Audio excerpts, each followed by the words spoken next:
हरे कृष्णा। ओम नमः शिवाय।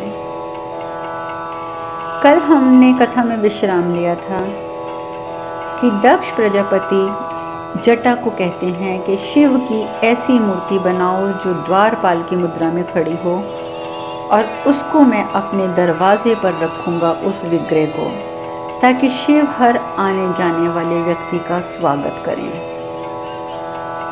नंदी क्रोधित है, प्रसूति जैसी भी है पर प्रसूति भी दुखी है, लेकिन दक्ष के ऊपर कोई फर्क नहीं है। दक्ष आगे बोलता है कि सती के साथ विवाह करने का स्वप्न देखा था ना शिव ने। अब यही शिव सती के विवाह में द्वारपाल बनकर अतिथियों का स्वागत करेगा, उनकी पादुकाओं की रखवाली करेगा। ऋषि कश्यप भी बहुत क्रोधित, उन्हें भी बहुत क्रोध आता है। अभी कोई कुछ बोले उससे पहले ही जटा बोल पड़ते हैं, कहते हैं मूर्ति बन जाएगी प्रजापति, मैं बनाकर ही जाऊंगा। सती गुस्से से आंखों में आंसू भरे हुए अपने कक्ष में आ जाती है, बहुत रोती है, बहुत रोती है। कहती है कि आखिर कर ली ना आपने अपनी सारी इच्छाएं पूरी, कर दिया ना आपने मुझसे अपने आप से दूर। पर शिव, मुझे अभी भी विश्वास नहीं हो रहा कि ये सब आपने किया है, मुझे विश्वास नहीं हो रहा। बहुत रोती है, बहुत रोती है, बार बार चिल्लाती है कि शिव आखिर आपने ऐसा क्यों किया, मैं नहीं समझ पा रही आपने ऐसा क्यों किया है। रेवती आ जाती है, कहती मत रो, मैं हूं ना, चाहे कुछ भी हो जाए मैं तेरा विवाह सतवीश से नहीं होने दूंगी, कदापि नहीं होने दूंगी। और क्रोध में वो ना मूर्ति तोड़ने के लिए चल पड़ती है। जैसे ही वो शिल्पशाला में पहुंचती है, गुस्से में आकर मूर्ति तोड़ने लगती है हथौड़ा उठाकर, तो चंद्रदेव आ जाते हैं। चंद्रदेव आकर बोलते हैं रुक जाओ रेवती, रुक जाओ, क्यों अनर्थ कर रही हो। तो रेवती कहती है अनर्थ होने से रोक रही हूँ स्वामी, मैं अनर्थ नहीं कर रही हूँ, मैं अनर्थ होने से रोक रही हूँ, क्योंकि सती शिव की अर्धांगिनी है और वो किसी और के हो जाए ये मैं कभी नहीं होने दे सकती, और ये मैं कैसे स्वीकार करूं, कैसे होने दूं। नहीं स्वामी नहीं, मैं ये नहीं होने दूंगी। तो चंद्रमा बोलते हैं और यदि मैं कहूं कि ये मूर्ति स्वयं शिव ने बनाई है तो। रेवती हैरान हो जाती है, रेवती कहती क्या। चंद्रमा बोलते हैं हाँ प्रिय, हाँ, जटा और कोई नहीं, हमारे शिव हैं, महादेव हैं, और सती के लिए मनुष्य का रूप धारण करके आए हैं। तो वो बड़ी हैरान होती है ये बातें सुनकर। तो कहती है चंद्रमा, रेवती को याद दिलाते हैं, कहते हैं रेवती आप याद करो कि आपने ही तो निमंत्रण दिया था शिव को, कि सती के रक्त में डूबा हुआ आपने जब रुद्राक्ष दिखाया था कैलाश जाकर, तो चंद्रमा बताते हैं कि उस समय आपने ही तो निमंत्रण दिया भगवान शिव को कि आप आइए और सती के लिए कुछ कीजिए। तो अब रेवती को भी, चंद्रमा को भी बातें याद आ जाती हैं कि शिव ने ये भी कहा था कि गाल के गर्भ में क्या छुपा हुआ है, ये तो आने वाला कल ही बताएगा, पर मैं सती का अब अहित नहीं होने दूंगा, ये मेरा वचन है। ये बात शिव ने कही थी ना, उनको भी सबको याद आ जाती है। रेवती कहती है तो शिव ही जटा है, तो ये रहस्य क्या सती जानती है। तो चंद्रमा कहते हैं कि हाँ जानती है।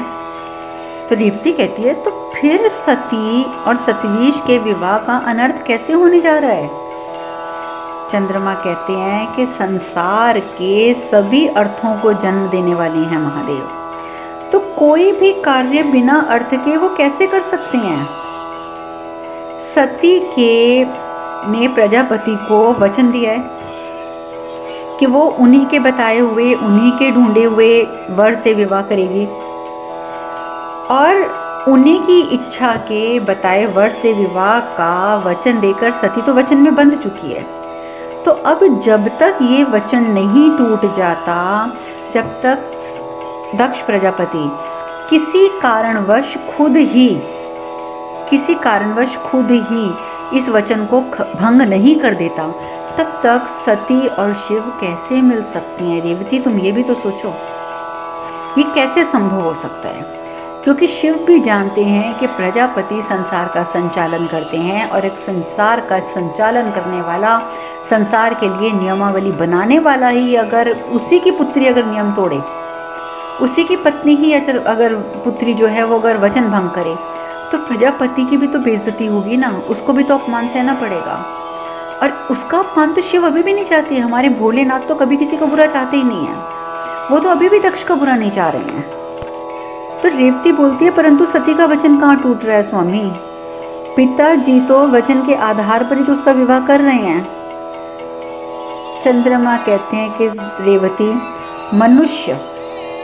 मनुष्य करना तो बहुत कुछ चाहता है, बहुत कुछ, लेकिन होता वही है जो ईश्वर की इच्छा होती है।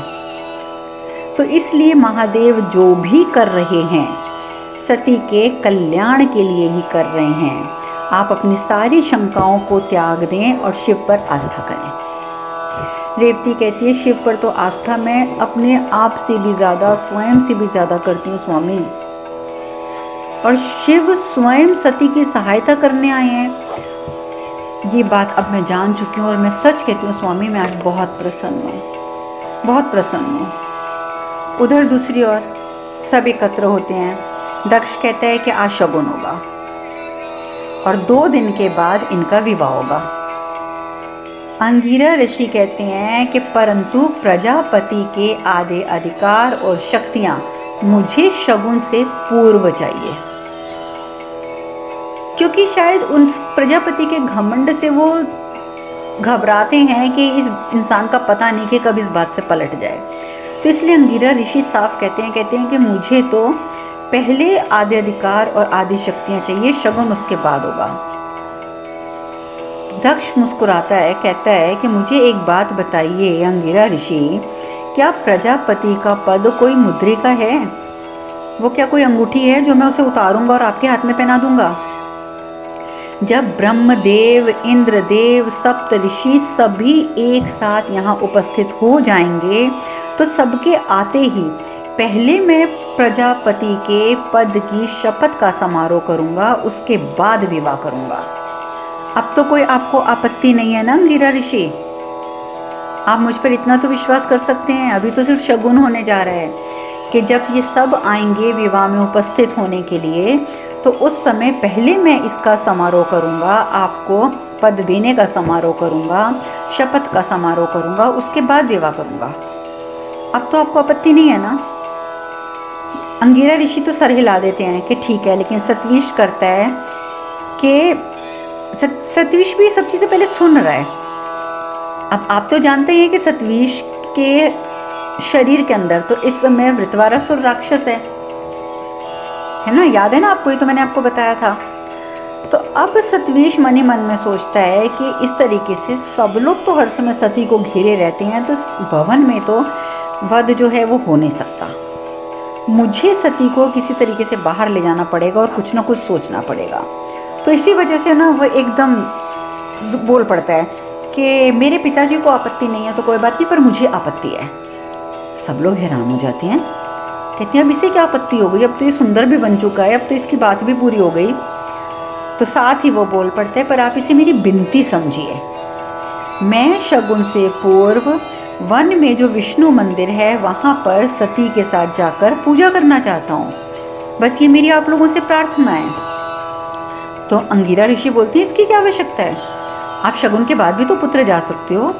सतविश कहते कि नहीं, जब मुझे विश्वास नहीं था कि मैं सुंदर बन सकता हूँ तो इसी चिंता में एक दिन मैं वन में घूमते घूमते उस मंदिर में चला गया था, और वहाँ जाकर मैंने भगवान विष्णु को वचन दे दिया था कि यदि उन्होंने मुझे ठीक कर दिया, मुझे उन्होंने रूपवान बना दिया, तो मैं सती के साथ विवाह से पूर्व आकर पूजन करूँगा। बस इतनी सी बात है। तो प्रजा प्रसूति कहती है कि भाई विवाह तो एक शुभ कार्य है, और अगर विवाह से पूर्व तुम अपना वचन पूर्ण करना चाहते हो तो अवश्य पूर्ण करो, सती तुम्हारे साथ अवश्य जाएगी।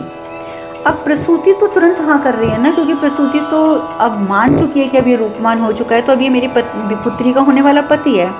उसे तो नहीं मालूम कि इसके अंदर एक राक्षस है, एक दानव है। दक्ष जो है वो भी हाँ कर देता है। अब जैसे ही दक्ष और प्रसूति हाँ करते हैं तो सतवीश जो होता है वो सती को लेता है और चल पड़ता है। दोनों जंगल में जाते हैं। बीचों बीच जंगल के पहुंचकर सतवीश पीछे पीछे चल रहा होता है और वो आगे आगे चल रही होती है सती। तो एकदम झटके से एक कदम तेज आगे बढ़ाता है और जोर से सती का हाथ पकड़ लेता है, जोर से, और साथ ही अपनी असली दानवों वाली भयानक आवाज में कहता है, विवाह तो आपकी विवशता है न सती, मृत्यु आपकी हर विवशता को समाप्त कर देगी। सती एकदम घबरा जाती है। सती कहती है, तुम सतवीश नहीं हो, तुम सतवीश नहीं हो, तुम कौन हो? तो सतवीश जिसके अंदर राक्षस है वो राक्षस की आवाज में बोलता है, मैं तुम्हारा काल हूँ सती, तुम्हारा काल, वृतावसुर, मृत्यु के लिए तैयार हो जाओ। जैसे ही सती ये बात सुनती है सती भाग पड़ती है।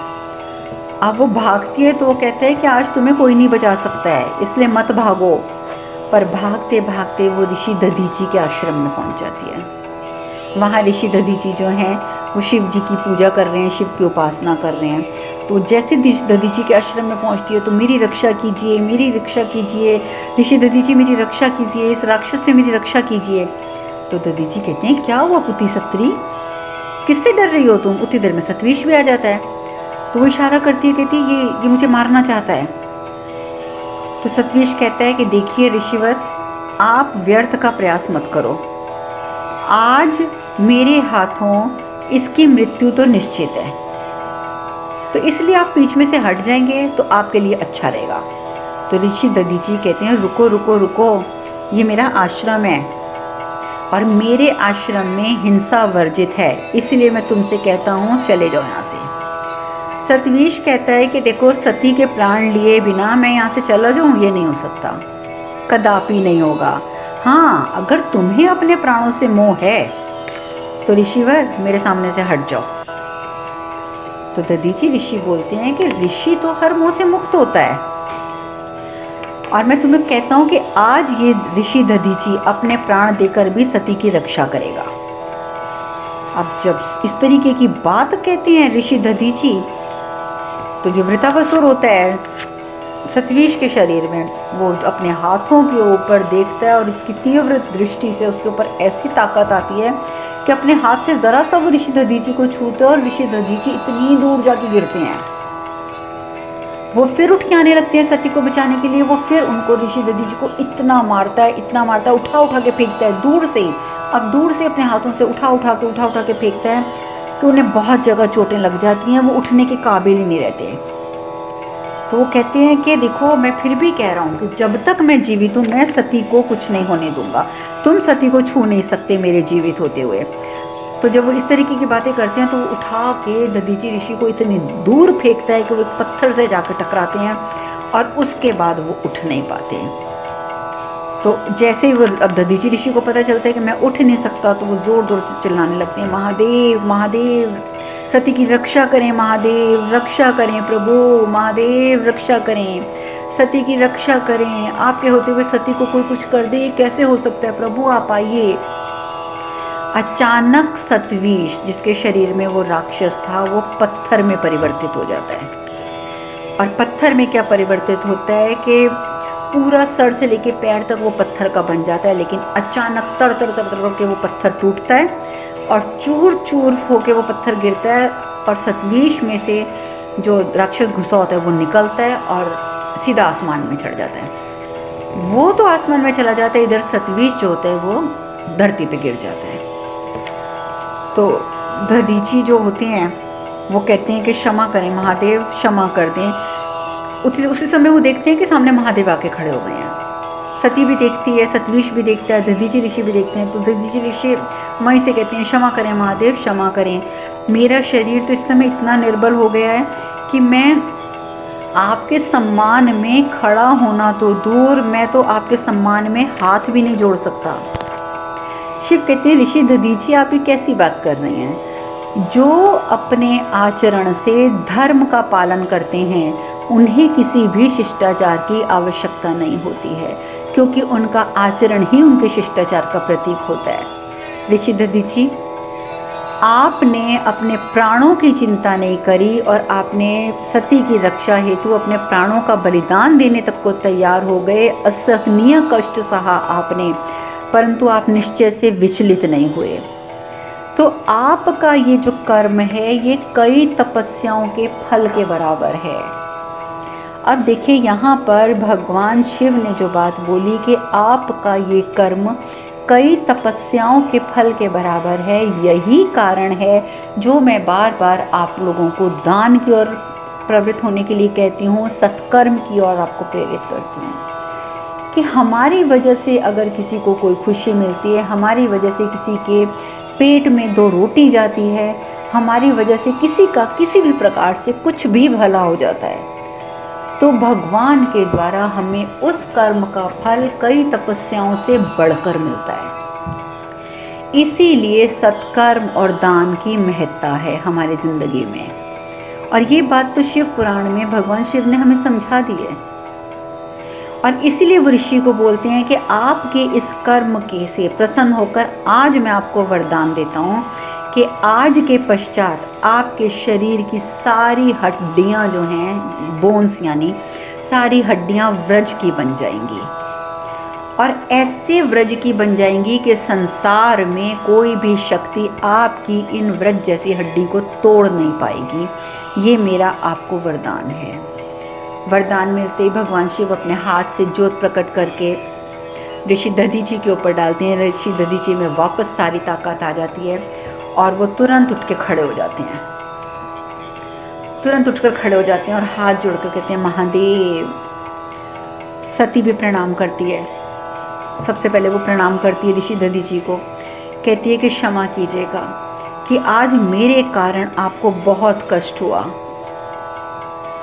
इस बात के लिए मैं बहुत शर्मिंदा हूँ, आज मैंने आपको बहुत बड़े कष्ट में डाला है। तो दधीची ऋषि बोलते हैं नहीं नहीं, ऐसी बातें मत बोलो पुत्री, तुम मेरी पुत्री हो, तुम्हारी रक्षा करना तो मेरा धर्म है।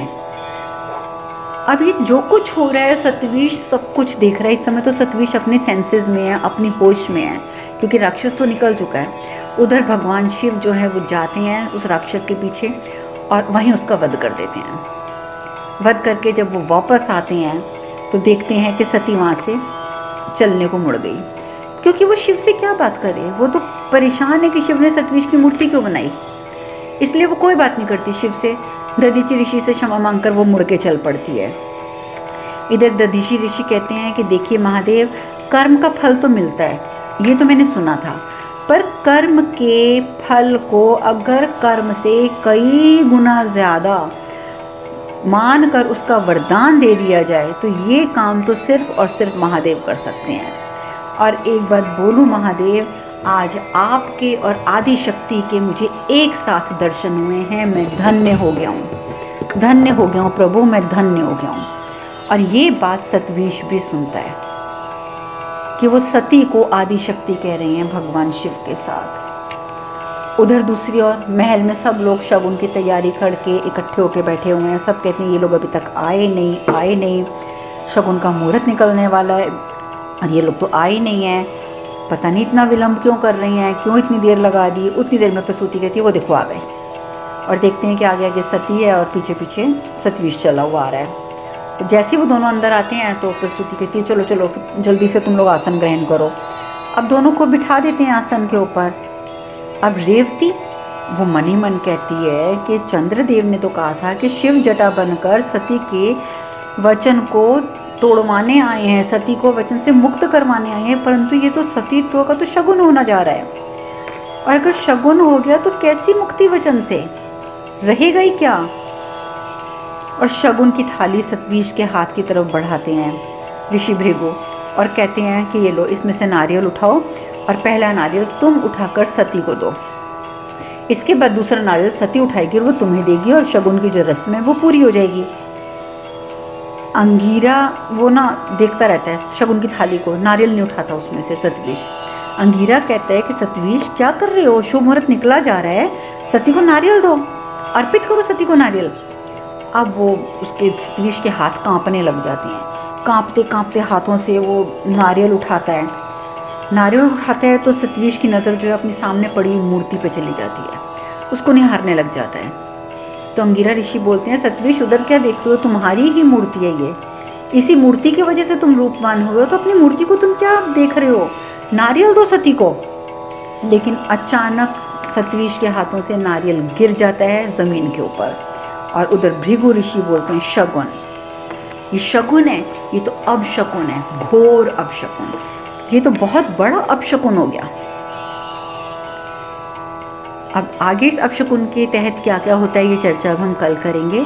आज हम कथा में यही विश्राम लेते हैं। हरे कृष्ण कृष्ण कृष्ण हरे हरे, हरे राम राम राम हरे हरे। आप सब खुश रहें, सुखी रहें, स्वस्थ रहें। हरे कृष्णा।